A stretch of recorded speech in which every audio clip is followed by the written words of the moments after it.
Hey everybody, welcome to Dave TV, DC Media Edition for Tuesday, the 12th of July. Okay, here's my pet peeve, another pet peeve of mine.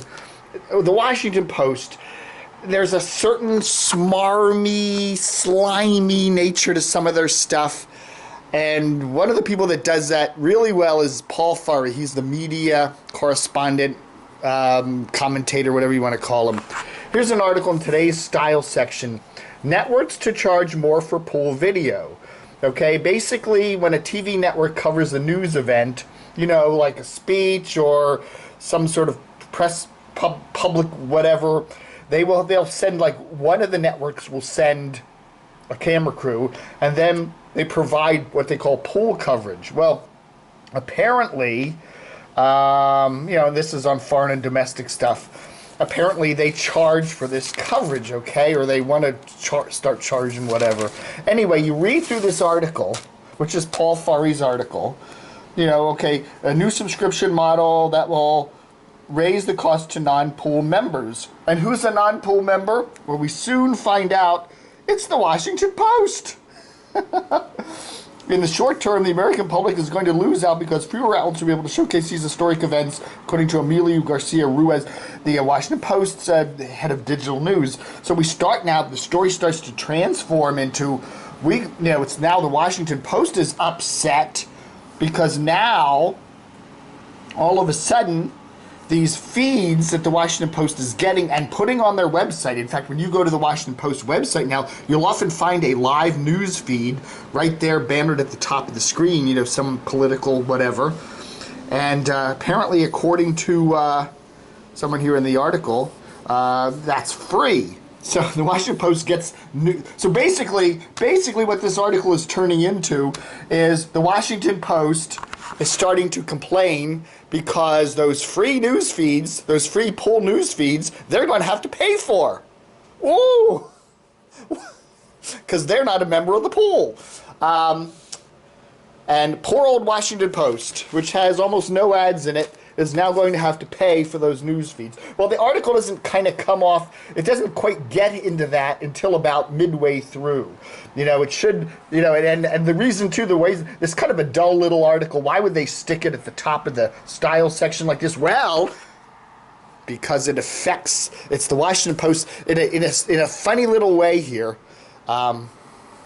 In a subliminal, in a subterfuge way. That's how, see, and you read the Washington Post and an article just transforms itself into something else. This is now kind of a PR-ish article. Paul Farhi, once again, you know, he does these PR-ish articles about the Post where it'll start out as a journalistic, you know, look at something, and then all of a sudden he starts interviewing people at his own newspaper and turns it into this pro-PR kind of thing. So basically, this is the Washington Post is bitching at the local pool members for wanting to charge them, as if the owner of this paper, Mr. Jeffrey Bezos, who owns Amazon.com, ain't one of the richest men in the whole damn universe. Not the world, the universe. So, I don't know, do you think Mr. Bezos could afford that? Will it bankrupt him? Will Amazon go bust? I think not. But anyway, that's one of the reasons why I really, the Post, there's something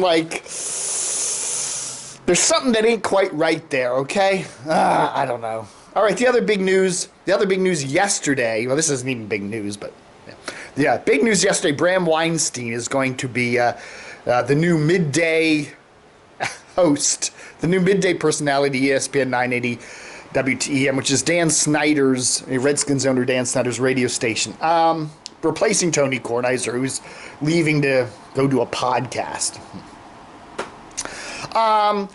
Bram he's from the D.C. area, and he worked at WTEM back in its early days, way back before the Redskins owner owned the station.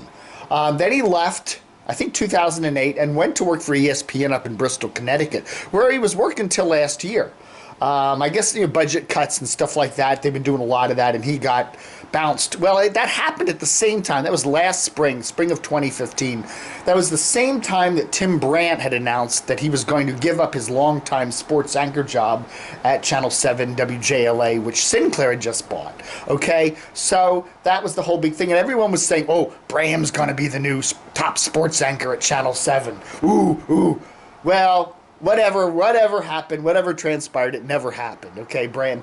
And I think what Channel 7 does is what a lot of other TV stations are doing. They're kind of downplaying the sports department, and they're not having that top sports anchor anymore. It's just, it's more of just a team of sports people in there, all kind of co-equals. I think that's what a lot of stations are doing these days, instead of having that star talent.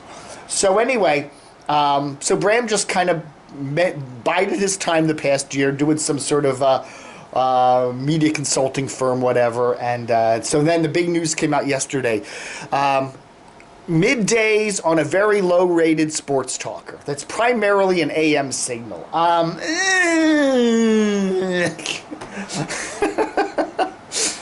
ESPN 980 is in a lot of trouble, okay? They just revised their schedule. Their ratings suck. They stink, okay? If Dan Snyder didn't have his own Redskins on the station, that station would be a pathetic footnote in the ratings, okay? That's just the way it is. I mean, their morning and afternoon drive shows are lucky to be, in the top 20.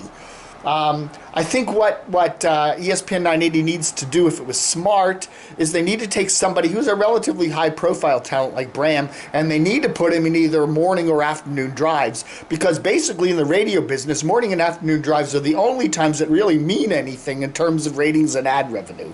Middays, it's a throwaway slot. It really is. It may get ratings, and it may be, but it doesn't mean anything in terms of your ad sales and your station's ratings. It's like Rush Limbaugh on WMAL gets, 4th, 5th, 3rd place, but it doesn't really impact that station's revenue much, because a lot of advertisers don't want to touch Limbaugh, and plus it's not drive time, so it doesn't really matter that much.